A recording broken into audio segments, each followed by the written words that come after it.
Hi friends, నీటి మాట అనే శీర్షిక లోపల మనము పునర్జన్మ మోక్షం రెండు ఉన్నాయి. మరి ఎలా అనేది మనము దాని గురించి తెలుసుకుందాం. కొన్ని పునర్జన్మ మోక్షం. ఒకానొకప్పుడు మహాస్వామి వారి దగ్గరికి విదేశాల నుంచి ఒక వనిత వచ్చిందంట. కడపకి అవతల ఆవిడ కూర్చుందంట. లోపల మహాస్వామి వారు అభిషేకం చేసి ఉన్నారు. ఆవిడ బయట నుంచి ఒక ప్రశ్న వేసిందంట. ఏమని? పునర్జన్మ అనేది ఉన్నది కదా, దానికి కారణము చేసిన పాపపుణ్యములు కారణం అంటారు కదా, సనాతన ధర్మములో నిరూపించడానికి ఏదైనా ఆధారం ఉన్నదా అని అడిగిందంట. ఆయనేమి మాట్లాడలేదు. ఒక అరగంట అయిపోయింది. ఒక అరగంట అయ్యింది. అరగంట తర్వాత ఆవిడ అలానే నుంచుంది. ఏమైనా చెప్తారేమో విందామనుకొని అలానే నిలబడి ఉన్నది. అలాగే నిలబడి ఉండి చూస్తూ ఉన్నదన్నమాట.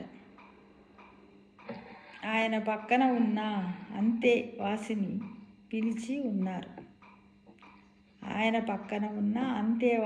పిలిచి అన్నారు, ఈ సందు చివరలో ఒక ప్రసూతి వైద్యశాల ఉంది. ఈవిడనివ్వాళ్ళ మధ్యాహ్నం అక్కడికి వెళ్ళమనండి. ఆ వైద్యశాలలో ఎన్ని గదులున్నాయి, ఏ గదిలో ఎవరు ప్రసవం కోసం ఉన్నారు, ఏ గదిలో ఉన్నవాళ్ళు ఏమి చేస్తున్నవాళ్ళు, మరుసటి ఉదయం లోపల వాళ్ళకి మగపిల్లవాడు పుట్టాడా, ఆడపిల్ల పుట్టిందా, ఆ పిల్లవాడు పుట్టినప్పుడు వాళ్ళు ఎలా భావిస్తున్నారు, ఇవన్నీ రాసుకొని నా దగ్గరికి రమ్మనండి అని జవాబు చెప్తారు. ఎవరు? మహాస్వామి. ఎవరికి చెప్పమని చెప్పాడు? ఒక ఆవిడకి కదా, విదేశాల నుంచి వచ్చిన ఒక వనితకి. ఎవరితో చెప్పంపాడు? అంతేవాసిని అనే తో చెప్పంపాడు.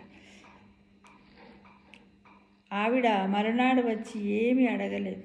మహాస్వామి వారికి కొంత దూరంలో నేల మీద పడి నమస్కారం చేసి, నాకు అర్థమయ్యింది, పునర్జన్మ సిద్ధాంతము ఎంత సత్యమైనదో నాకు తెలిసిపోయింది, ఇక మీరు జవాబు చెప్పనక్కరలేదు అని అన్నదన్నమాట. ఎలా? ఆవిడ అక్కడికి వెళ్ళి చూసింది. 10 గదులున్నాయి.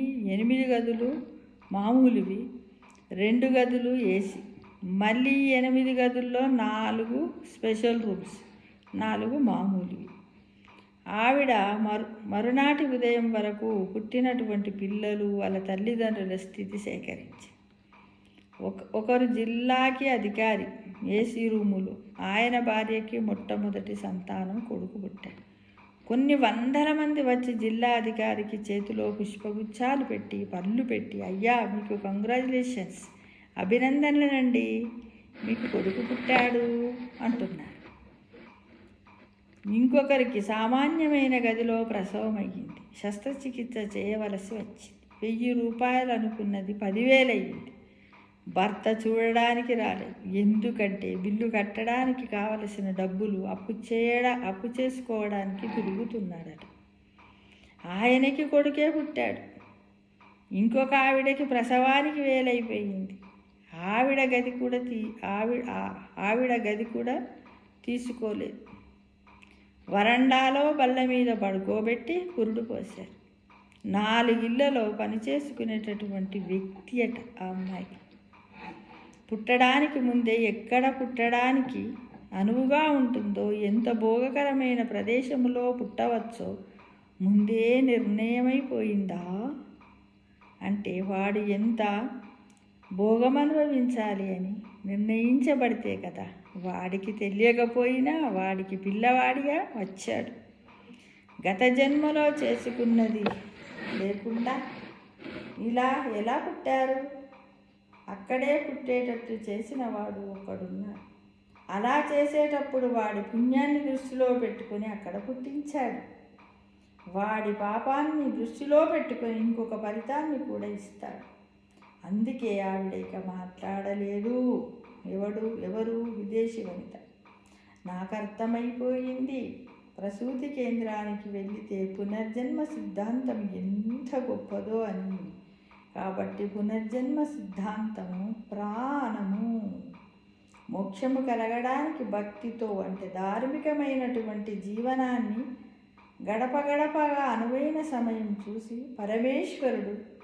పరమేశ్వరుడియే కోరిక లేకుండా భక్తితో బతుకుతున్నాడు కనుక చిత్తశుద్ధినిస్తాడు. ఆ చిత్తశుద్ధికి పాత్రత అంటారు.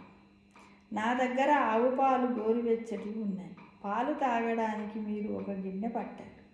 అది అపరిశుభ్రంగా ఉంది. అటువంటి పాత్రలో నేను పాలు పోస్తాను, పాలు విరిగిపోతాయి. వేరేది తెచ్చుకోండి, అందులో పోస్తాను అంటారు. పాత్రత లేకుండా జ్ఞానం ఇవ్వరు. పాత్రత కలగాలంటే చేసిన పుణ్యానికి ఫలితాన్ని అడగకూడదు. నేనొక పుణ్యం చేసి ఫలితం కావాలంటే సుఖం కింద ఇచ్చేస్తాడు. అయిపోయింది. ఈ పుణ్యం అక్కడితో పోయింది. ఒక పుణ్యం చేసి నాకే ఫలితం అక్కరలేదు. సర్వం శ్రీ ఉమామహేశ్వర పరబ్రహ్మార్పణమస్తు. ఈశ్వరుడికే దారపోశాను, పాపం అనుభవించేశాను. అనుభవించడానికి ఇప్పుడు పుణ్యం ఉందా? లేదు. అనుభవించడానికి పాపం ఉందా? లేదు. ఒకవేళ పాపం ఉన్నా చిత్తశుద్ధినిస్తాడు. అది పాత్రత అంటారు. అందులో జ్ఞానధార కటాక్షిస్తాడు. జ్ఞానధార పోయేగానే సంచితం తగలబడిపోతుంది. ఇక అనుభవించడానికి పాపము లేదు, పుణ్యమూ లేదు. పాపము పుణ్యము లేని వాడికి ఇక శరీరం ఎందుకు? వాడు ఈశ్వరుడు యందు ఐక్యమైపోతాడు. అదే మోక్షమని గమనించండి మిత్రులారా.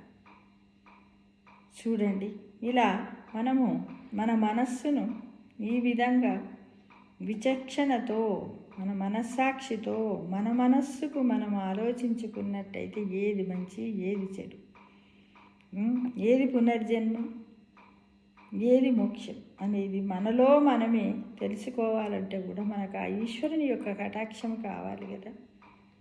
సమస్తలోక సుఖినో భవంతు.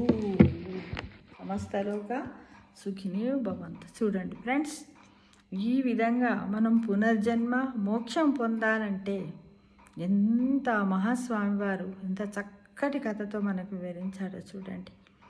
అది చెబుతూ ఉంటే, చదువుతూ ఉంటే మనకు కళ్ళ ముందు అన్నీ అగుపడుతున్నాయి. అంటే ఇవన్నీ ఎందుకంటే మన మనస్సుతోటి, మన అంతరాత్మతోటి మనం మాట్లాడుకోవాలి. మనం ఏం మంచి చేస్తున్నాము, ఏమి చెడు చేస్తున్నాము, ఎవరు చూస్తలేరు లేని మనం ఎప్పుడు అనుకోకూడదు. ఎందుకంటే పైన పరమాత్మ ఉంటాడు కదా, అన్నీ చూస్తాడు, అందరినీ చూస్తాడు, అంతటా ఉంటాడు. ఇప్పుడు మనం మాట్లాడే మాటలో కూడా ఈశ్వర శక్తి ఉందని మనం గ్రహించుకున్నప్పుడే మనం సంతోషంగా ఉండగలుగుతాం.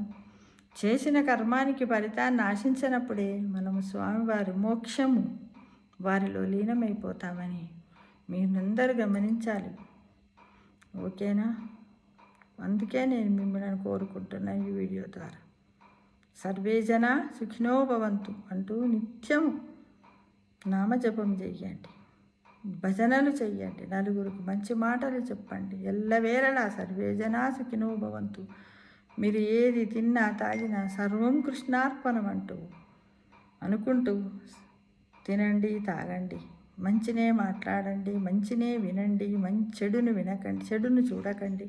అంతా మంచి మంచి మంచి అంటూ మోక్షానికి పోవడానికి మార్గాన్ని ఏర్పరచుకోవలసిందిగా ఈ వీడియో ద్వారా ఆశిస్తున్నాను.